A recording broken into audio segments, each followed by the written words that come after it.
O nosso convidado de hoje é um dos jornalistas mais respeitados do país. Em sua longa trajetória, fez rádio, comandou redação de jornal impresso e no comando de telejornais se notabilizou por dar opiniões sobre temas polêmicos.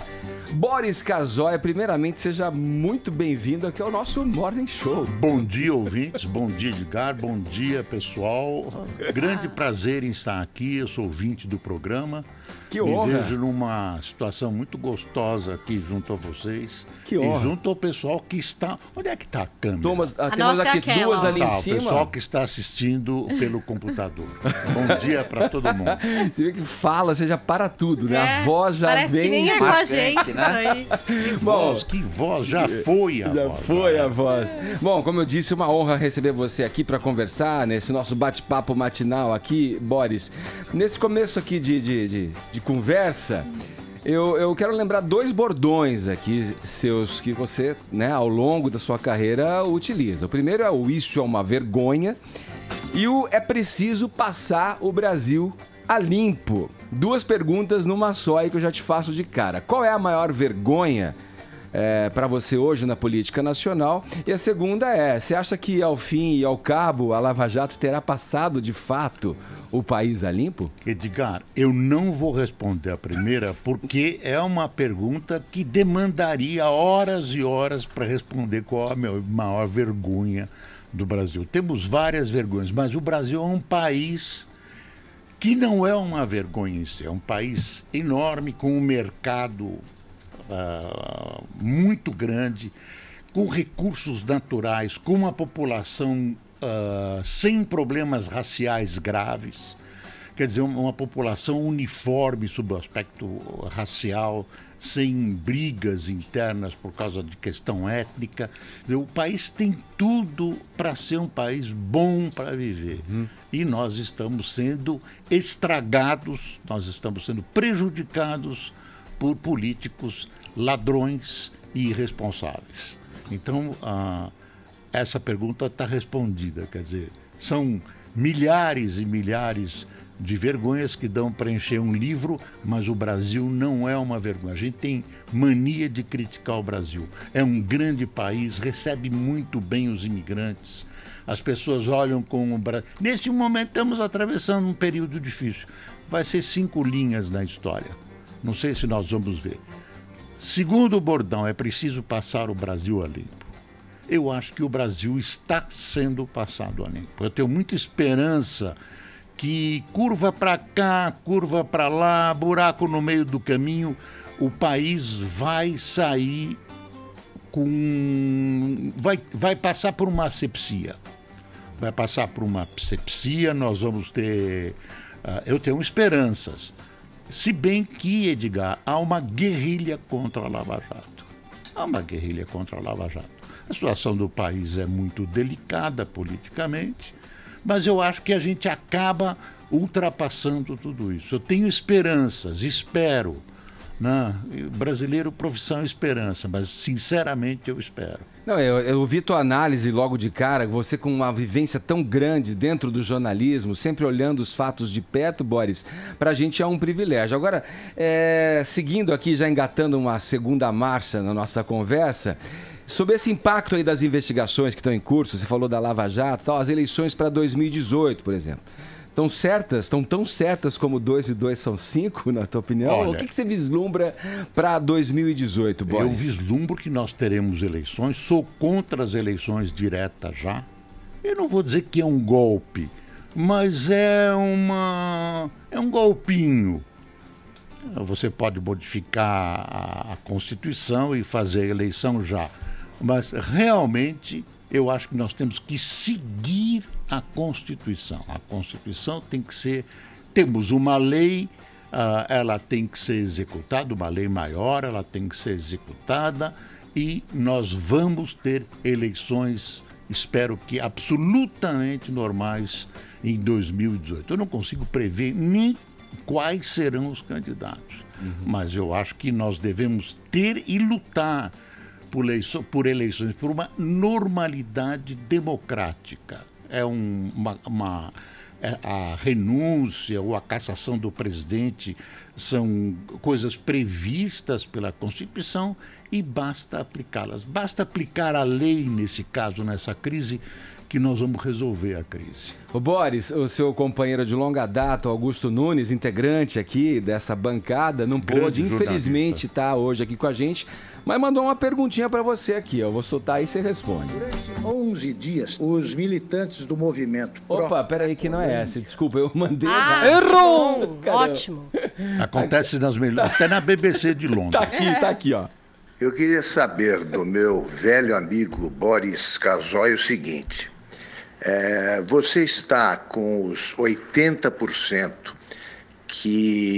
dos moradores de São Paulo que apoiam a internação compulsória ou voluntária de viciados em crack, ou com os 19% que são contra? Tá, abração. A resposta não é simples.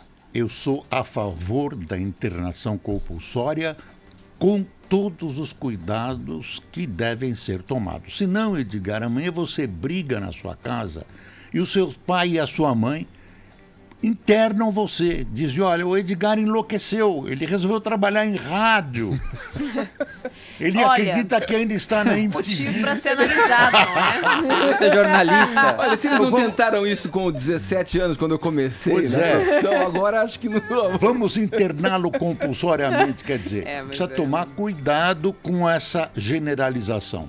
Eu sou a favor da internação compulsória com todos os cuidados. Não pode ser um fiscal da prefeitura chegar e dizer, olha, o senhor está internado. Sim. Agora, o resto... Agora, eu quero dizer que essa questão da Cracolândia não é tão simples, não é uma questão de internamento. Existem viciados em diversos estágios. Tem gente que é dependente e consegue trabalhar. Quer dizer, não é tão simples assim, interna ou não interna. Tem nuances. Sim. É uma questão grave. Não é uma questão social que você vai buscar lá nas estruturas, que pode ser resolvido pelo socialismo, como muita gente quer. Nada, é uma questão social, uma questão policial e uma questão social, não, uma questão médica. Saúde. De um lado, você tem que reprimir o tráfico, coisa que não está sendo feita. Tá aí, tráfico em qualquer esquina, quer dizer, tem maconha, tem crack, tem tudo. Então, eu acho que a questão começa pela repressão, a palavra é ruim, né? Mas repressão ao tráfico de drogas. E, em segundo lugar, pela assistência médica a essas pessoas. Então, respondendo ao Augusto, eu estou nos 80% com todos os cuidados. Não pode ser assim no atacado. Boris, você falou que você não é a favor das eleições diretas, mas em relação ao Temer, você acha que ele devia renunciar? Não, eu não sou a favor das eleições diretas agora, hoje. Sim. Eu não sei se ele devia renunciar ou não.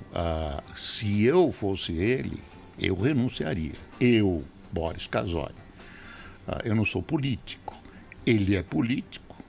Ele se diz inocente das acusações. São muito pesadas. Eu acho que as acusações são muito pesadas. Ele vai perdendo a capacidade de governar, vai perdendo o respeito que um presidente da República deve ter, mas ele tem o direito de se defender. Juridicamente, ele é capaz de chegar até 2018.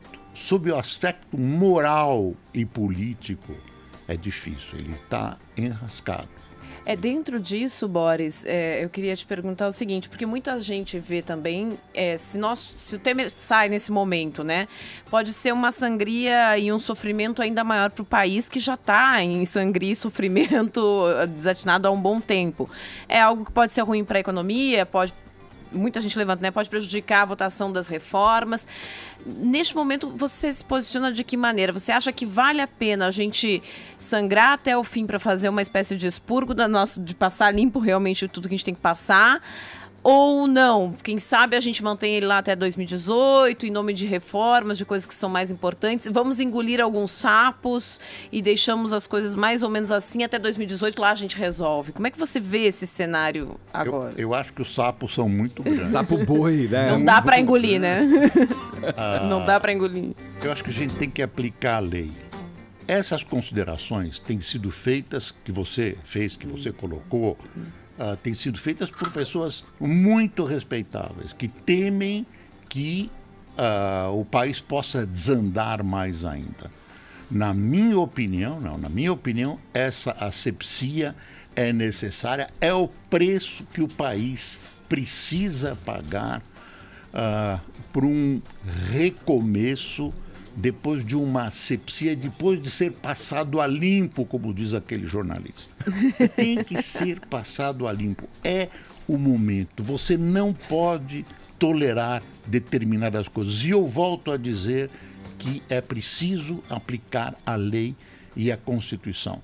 Então, eu conheço o Temer, tenho um longo relacionamento profissional com ele, sempre o respeitei, mas a situação ficou insustentável. Eu acho que o país precisa correr esse risco, precisa pagar esse preço e ser passado a limpo. Eu posso parecer radical, mas eu acho que é muito difícil você conviver com sapos desse tamanho. Ô Boris, tem mais uma aqui que o Augusto deixou gravado para você. Ó. Eu queria saber do meu velho amigo Boris Essa aqui Essa é a primeira, Ed. Boris, suponhamos que você estivesse no Congresso e tivesse de votar em algum nome para substituir o presidente Michel Temer. Em quem você votaria? E aí? Olha, essa é uma pergunta altamente capciosa. Não é pergunta de amigo, né? É o seguinte,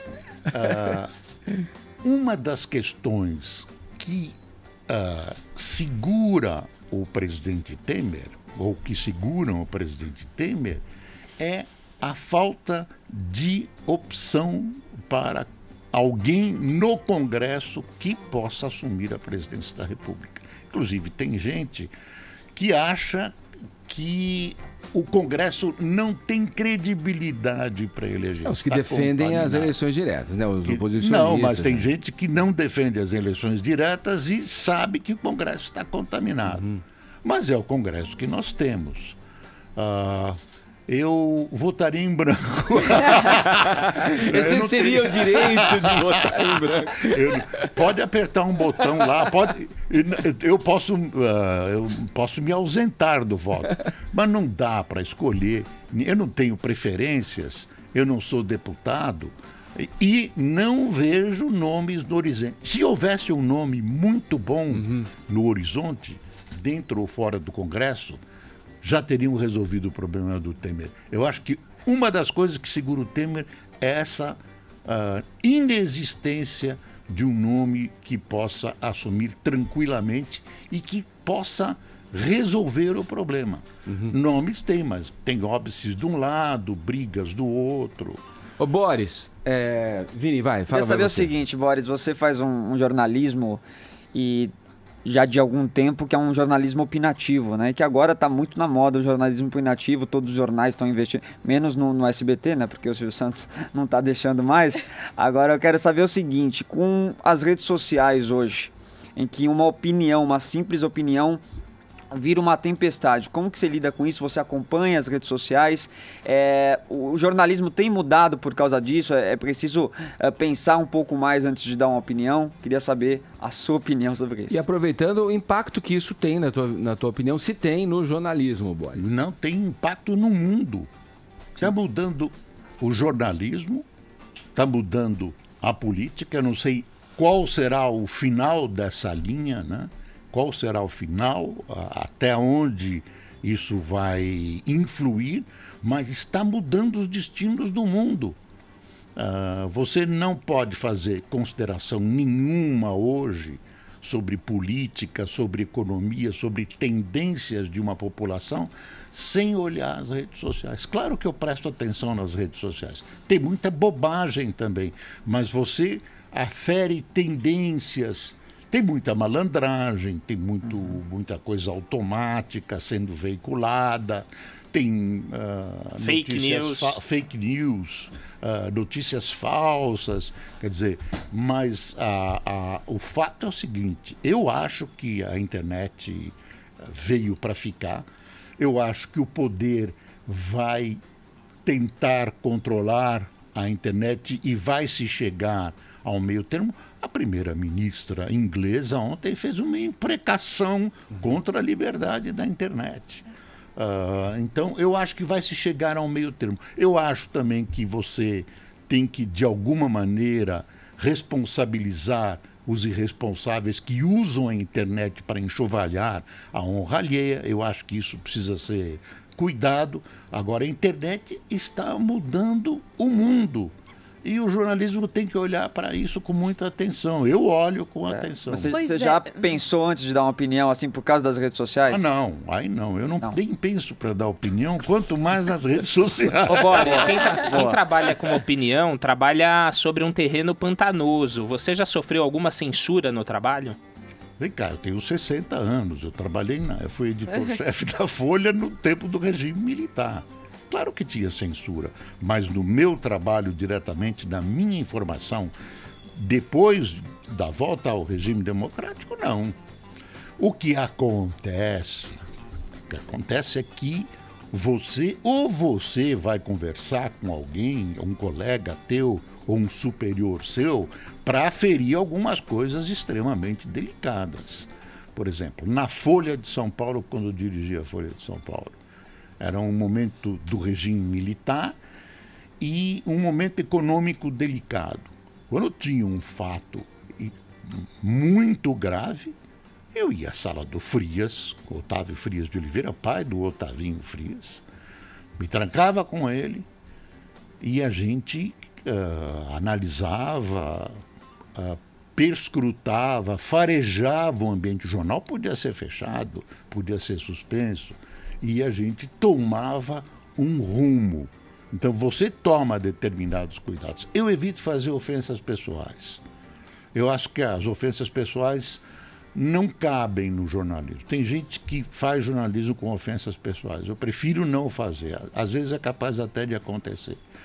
Mas hoje em dia eu condiciono o meu trabalho à liberdade. Na Rede TV, eu muitas vezes converso com o meu diretor. Sim. Ô Boris, aliás, vendo você na Rede TV, ali no ar, aí dá a nítida impressão que você está bem feliz. Ali na posição que você tem e no que você está fazendo ali, né? A saída da Band deixou alguma mágoa para você? Não. Eu Como é que foi essa transição? É o seguinte, Edgar, eu lamentei ter saído da Band. Eu tive 8 anos de extrema felicidade na Band. Agora, o meu horário era... Nós éramos companheiros de maquiagem. A gente se encontrava na maquiagem. Exato. Ele fazia por vaidade, eu fazia porque precisava. Tem 2 tipos de pessoas na maquiagem, os que não precisam e os que não adiantam. Mas eles exigiam de todo mundo, meu Boris. Não tinha como escapar da maquiagem. Eles mandavam você pra lá. Como é que faz parte, né? Tem que maquiar e tal. Aliás, notei que aqui não tem maquiagem ainda. Ô, Boris, você fala... Mas a pergunta sobre a Band ficou uma mágoa. Aí é o seguinte, o horário era um horário muito sacrificado. Eu estava pensando em parar de trabalhar. Porra, eu tô com 76 anos, vou para 77. Por fora, eu estou muito bem. Por dentro, nem tanto. Então, eu não aguentava mais aquele horário. Então, eu saí muito bem, deixei amigos. A Band permitiu, eu pedi para me despedir dos meus telespectadores no ar e fiz. Que bacana, hein? Deixei amigos lá. Lamentei ter saído. Gosto da Band. É um lugar muito bom para trabalhar. Fiz uma boa relação com o Mitre, nunca tivemos uma briga. O Mitre era meu diretor de jornalismo, hoje é o Franz Wojciech, e com o Johnny Saad. Então não tenho queixa de nada de ninguém, só saudades. Mas a Rede TV abafa essas saudades, tem compensado largamente. E o Boris é o baita cara, velho. Meu amigo pessoal. Chegou, Datena. Volta pra Band, Boris. Obrigado, Datena. Você é meu amigo. O Datena é uma grande figura. O Datena é uma grande figura. Eu me dou muito bem com ele, é meu amigo. De vez em quando eu segurei o Datena já algumas vezes. Em que sentido? Não, porque o Datena é impulsivo. Ele é impulsivo. Lá na Record eu mesmo. segurei ele muitas vezes. Nos comentários? Poxa, não, nos comentários nada. Valeu. Os bastidores mesmo das pessoas. E olha, eu também sou impulsivo às vezes. Você imagina quanto o Datena é para... E às vezes ele tem razão. Quando a gente pensa que gostaria de fazer, o Datena faz. Faz. E eu tô do rádio também agora, hein? Nós É que tamo- tem um tal de board show aí que só me ferra, pô. Olha lá. Ele está no rádio. Aliás, tem uma coisa no rádio incrível. Nos Estados Unidos, o rádio tem mais público que a TV. Aqui isso ainda não aconteceu. Eu acho que é um defeito de análise. Mas nos Estados Unidos, para minha surpresa, e eu verifiquei isso recentemente, tem mais público, tem mais audiência e tem muita publicidade. Eu acho que e todo mundo ouve rádio, pô. Todo mundo de manhã, no carro, ouve rádio, se orienta aqui em São Paulo. Acho que os ibopes da vida Mas não é fazem mesmo, justiça Porque ao eles rádio. pesquisam só em residência, né? Eles não fazem pesquisa em carro. Veja que absurdo, que é onde as pessoas mais ouvem rádio. Eu não sei como fazer pesquisa em carro. Mas teria que arranjar um jeito, não Deve teria? ter um jeito. Quem Tem tá em que ter movimento. esse É um jeito. aparelho. Ô, Boris, o rádio permite essa informalidade, né? De você levar de uma forma mais leve. Você vê, o nosso formato, eu fico sempre grato quando eu entro aqui, porque o nosso formato é um sucesso, porque ele mistura essa forma de falar, de trazer as notícias de uma forma conversada, enfim, misturando os assuntos. A nossa revista Muito radiofônica gostoso, é muito gostosa mesmo. Agora eu queria te ouvir com relação ao telejornal, que sempre tem aquela hora da formalidade e tal. Eu falo pensando, inclusive, no Jornal Nacional, né? O jornal de maior audiência da televisão brasileira. Vem de tempos aí buscando uma informalidade. Então o William levanta da bancada, vai falar com o repórter. Com Maju. Chama a repórter de Maju, pelo apelido. Pergunta a temperatura de Floripa. Floripa em vez de Florianópolis. Como é que você vê esse movimento da Olha informalidade? a Renata de roupão, né, meu? A Renata de roupão. Teve Como é que isso você vê também. isso, Brincadeira. né, para um formato que tradicionalmente requer uma questão mais, enfim, séria, Olha, teoricamente, né? toda vez que vai começar um programa novo, um jornal novo, ou tem um jornal que vai mudar de cenário, aparece um gênio que diz o seguinte: olha, que tal botar o âncora de cabeça para baixo, plantando bananeira? E se você dançasse, tem um menino que dança. Eu que danço aqui E nesse se programa. você... Eu já dancei muitas vezes, minha filha, nesses 60 anos. Mas tem um menino que dança no jornal... Dudu Camargo. Dudu Camargo. Que é tudo para quem gosta. Quer dizer, não é jornalismo. Então, sempre tem uma ideia. Então, eu acho que essa ideia da formalidade é um modismo. Vamos mudar alguma coisa. Que muda para o telespectador fazer o William Bonner, que é um grande apresentador, é o segundo apresentador do Brasil. O primeiro sou eu, modestamente. Não, é um grande apresentador de televisão, um grande jornalista. Fazer o William Bonner levantar para ir falar com não sei quem. Essa coisa eu não queria usar essa palavra, é uma frescura nova. Não imprime um dinamismo. Nada, não tem nada tem de... uma... Não é nada, se fosse uma informalidade na bancada, isso não pode. Uma informalidade na bancada, de discutir os temas e tal. Mas tem que levantar e realmente eu acho que não tem nada a ver. Tem gente que gosta, mas não melhora o jornal, não piora nem o formato. Nem o formato a parte visual dos jornais da Globo é muito boa. Eles têm equipamento, tem gente, eles não têm muito para onde avançar, Aí Sim. deve ter aparecido um gênio que disse, olha, vamos fazer o bonde levantar e a Maju. E para mim seria um grave problema, porque eu manco de uma perna. Olha, eu manco de uma perna. Já imaginou eu levantando, trôpego? Além do que, né, Boris? As pessoas iam ver que você apresenta o jornal de bermuda, né? Não, eu não apresento de bermuda, mas eu apresento com a minha calça jeans. É uma hipocrisia eu vestir o terno inteiro. Pra quê, né?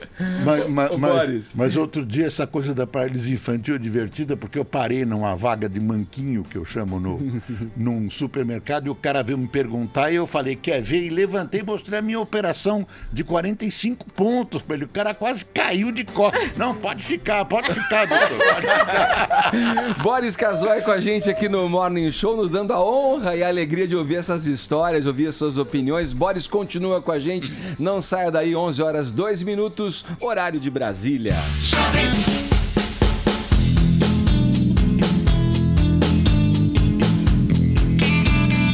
Estamos de volta ao Morning Show desta segunda-feira, abrindo a semana da melhor forma possível, recebendo aqui em nossos estúdios o jornalista Boris Casoy, conversando com a gente, contando suas histórias.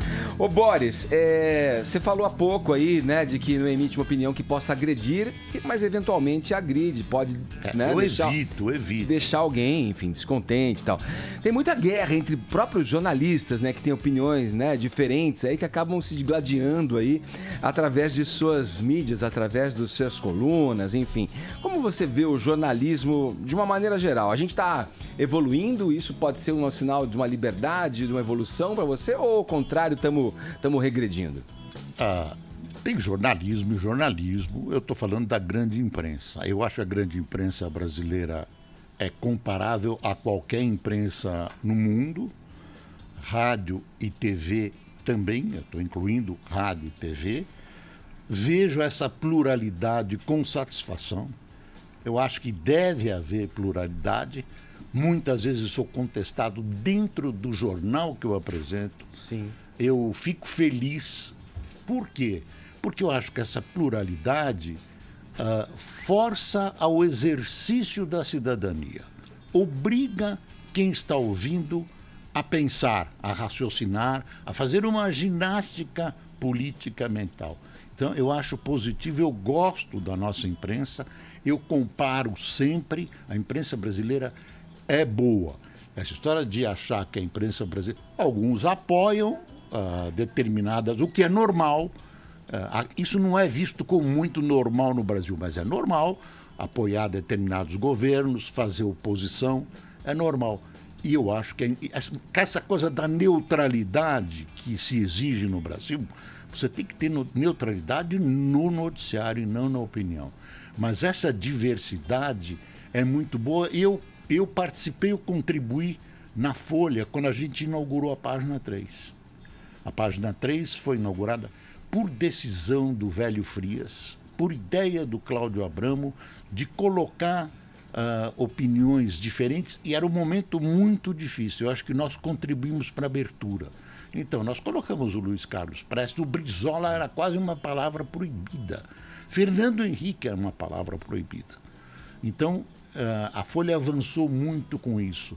E eu sou fã número 1 dessa diversidade e divergência de opiniões. Agora, Boris, dentro dessa qualidade do jornalismo que a gente discute hoje em dia, tem uma questão que é importante e eu queria ouvir a sua opinião, porque volta e meia eu dou aula de jornalismo, sou professora de jornalismo na faculdade, os alunos sempre fazem aquela pergunta: existe liberdade onde a gente vai atuar, né? A gente pode ter liberdade de atuar, como é que é isso?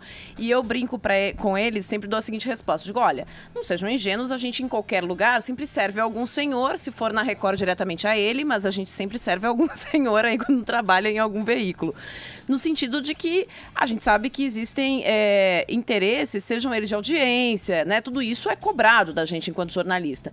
E nos dias de hoje, até a gente mencionou no bloco anterior, fake news, a repercussão na internet. Eu acho que uma das grandes cobranças é dar ao receptor aquilo que ele quer ouvir, né? A gente vê assim, por exemplo, não, mas o ouvinte ouvinte não gosta disso, então a gente não fala disso, ou o leitor não gosta daquilo, a gente tenta abordar de outro lado. Se trabalha muito com isso, porque você depende de audiência, você depende de números. Você acha que isso corrobora para uma decadência da qualidade jornalística ou não? Você sente essa cobrança de audiência, de devolver, mimar o ouvinte, o receptor? Tem que ter audiência, não tem circo sem bilheteria. Quer dizer, você tem que ter faturamento. Você não é uma estatal. Eu não concordo com você com essa premissa de que você tem que servir e que sempre há interesses envolvidos. Eu tenho trabalhado com liberdade total. Claro que eu não sou besta.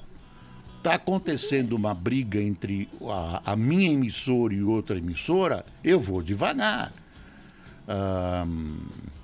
Eu trabalhei numa emissora que uma vez, no racionamento de energia elétrica, apareceu uma reportagem. De vez em quando a gente entra num túnel de burrice, uma reportagem ensinando como tirar as crianças da frente da televisão na crise de energia elétrica para economizar energia elétrica. Pessoal, nós estamos jogando. Ou então, alguém que propôs uma reportagem sobre as antenas da Avenida Paulista, porque tem um sujeito que acha que as antenas da Avenida Paulista, sujeito que acha que elas são muito perigosas. Então eu falei, bom, pessoal, quer dizer, quando chega na tua sobrevivência ou numa situação muito grave do país, agora é o seguinte, quem caminha por essa senda na informação, na opinião, não. O jornal pode ter opinião o que quiser. Quem caminha por essa senda se estrepa. O telespectador, o ouvinte, o leitor percebe. A orientação do velho Frias, que era o publisher, o dono do jornal, que eu acho que eles continuam seguindo, não tenho certeza, eu quero um jornal para ser comprado na banca, a gente não dizia o jornal para ser vendido, jornal para ser comprado e um jornal que o leitor precisa ler de manhã para emitir opinião quando ele vai para o escritório dele e tudo isso. Então, agora, quem dá opinião e quem reforma o mundo precisa ter um certo nível, inclusive a confiança na empresa. Vem um estagiário com um diploma embaixo do sobaco e acha que vai mudar o mundo falando na Jovem Pan. Não é assim. Fala na Jovem Pan fulano, cicrano e beltrano que tem opiniões diversas. Agora, se a Jovem Pan começar a inventar um noticiário, começar a omitir um noticiário em função dos interesses do patrão, vai ser punida pelo ouvinte. Vai ser punida, as pessoas percebem. Então, isso tudo, eu tenho um amigo que me disse assim, olha, quando você não souber responder direito, diz o seguinte, isso tudo é muito fluido. Ô, Boris, eu tenho que fazer um registro aqui, porque você falou quando eu tiro no pé dessa campanha aí que pedia para os meninos desligarem a televisão para economizar força. E você mencionou da MTV, quando a gente se encontrava talvez ali nas escadarias ali, você do SBT, do estúdio ao lado, enfim. Eu me lembro que a MTV fez uma campanha muito bem sucedida, que era Desliga a TV, valeu um livro. E repercutiu isso muito. Eu não sei se as pessoas foram ler mais. Mas que foi um era uma sucesso, boa campanha. Eu era telespectador da MTV, eu lamentei o fim da MTV. Cito os programas. Então, aquilo era uma campanha, digamos, cultural, curiosa e tal. Agora, você trabalhar numa emissora de rádio e dizer pro cara, desliga o rádio. Interesse do patrão, Aí viraram para mim e disseram assim, o negócio da antena da Paulista, você não diz que o repórter aqui pode fazer tudo que é totalmente livre? Nós temos que ouvir, vamos ouvir os dois. Falei, isso é uma questão de sobrevivência. Como é que eu vou dar a palavra para um sujeito? Então a gente realmente não deu. Censura, não é censura. Mas você tem fé no bom senso do público? Do ouvinte, do telespectador, ele é muito melhor do que a gente imagina. Eu tenho percebido isso. Eu fazia um programa na Record chamado Passando a Limpo, na TV Record. Era à noite, além do Jô Soares, era o único programa, era o único talk show que havia naquela época. Aí, o que eu vi, o que eu aprendi de Brasil, pessoal que se levantava, tirava o bumbum da cadeira, mandava e-mail e fazia perguntas. Era impressionante. Eu recebia 200, 300, 400 e-mails. Quando era uma entrevista muito grande, muito importante, era 1000 e-mails. Continuava chegando no dia seguinte, a máquina não dava conta. Quem era aquela gente? Quem era esse Brasil? Era o estudante noturno, era o pequeno comerciante, era o universitário. Esse que é o Brasil. Não é esse pessoal que fica na rua quebrando loja. Esse é o Brasil. Esse pessoal quer trabalhar, quer produzir, quer crescer, quer viver, quer um Brasil correto. E eu falei, pô, olha que país. E vinha do Brasil inteiro, dos estados, de todos os estados, pequenas cidades. Porra, gente, isso é um grande país, complexo, maravilhoso, cheio de gente brilhante, inteligente e de boa vontade. Nós que sempre o nosso telespectador não gosta disso, vamos botar um crimezinho aí. É bom pôr crime, tem crime também, tem segurança pública. Se fosse uma receita, né? Não, mas a receita... E eu sempre pergunto, tem pesquisa? Não tem, nós achamos. Intuição. Ô, Paulinha... Pô, logo hoje, então, depois desse discurso pró-Brasil, pró-brasileiro que o Boris fez, você me põe uma hashtag dessa? Vai estar maravilhosa essa hashtag. Como é que tá aí? Hashtag isso é uma vergonha. Brenda, por exemplo, diz 14 milhões de desempregados sem poder comprar o presente do mozão no dia 12. É uma vergonha. Quer dizer, vocês que votaram no Lula e na Dilma estão pagando o pato. Agora, eu vou fazer minha crítica. O PT faz uma reunião sábado, faz um congresso e o PT sai aplaudindo os grandes ladrões do país.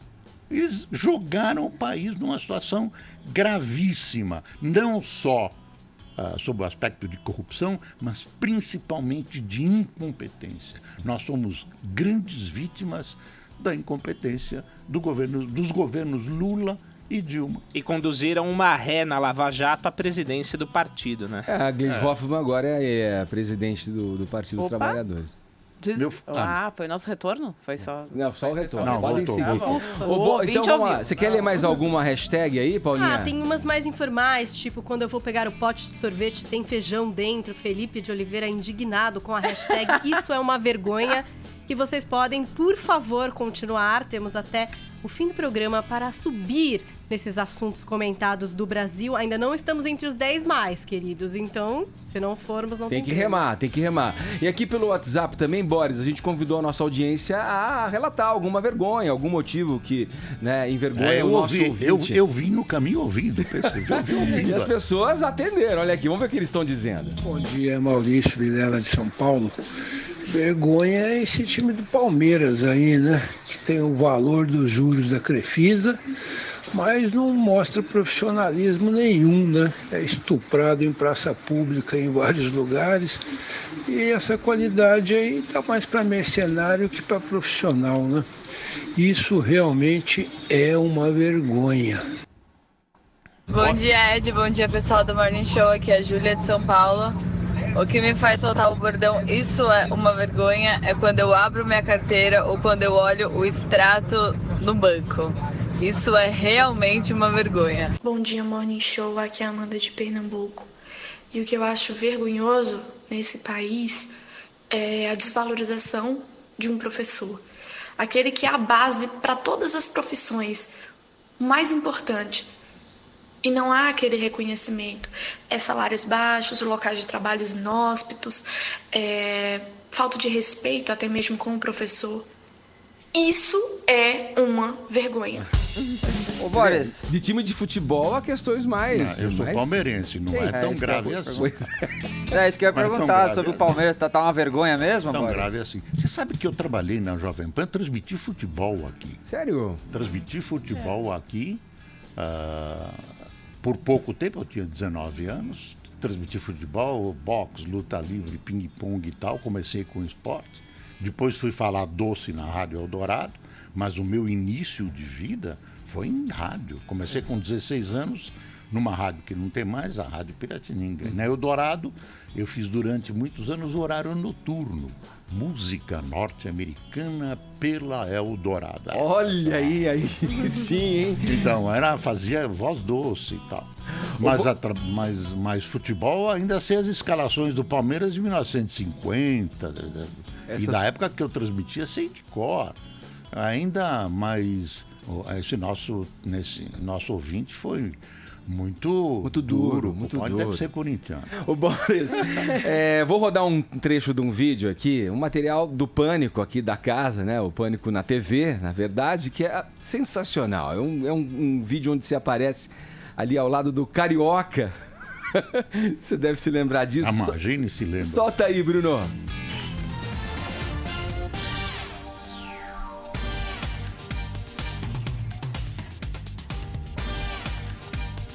Boa noite, boa noite, boa noite.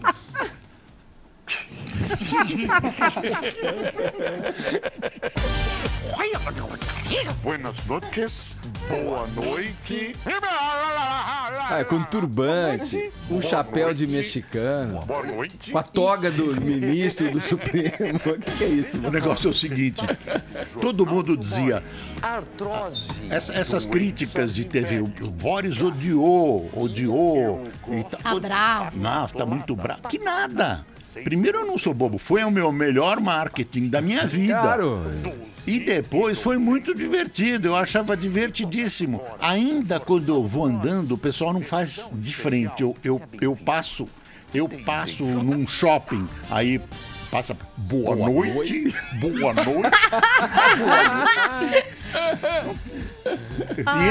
E esse boa noite, eu nem sabia que eu falava que era uma marca.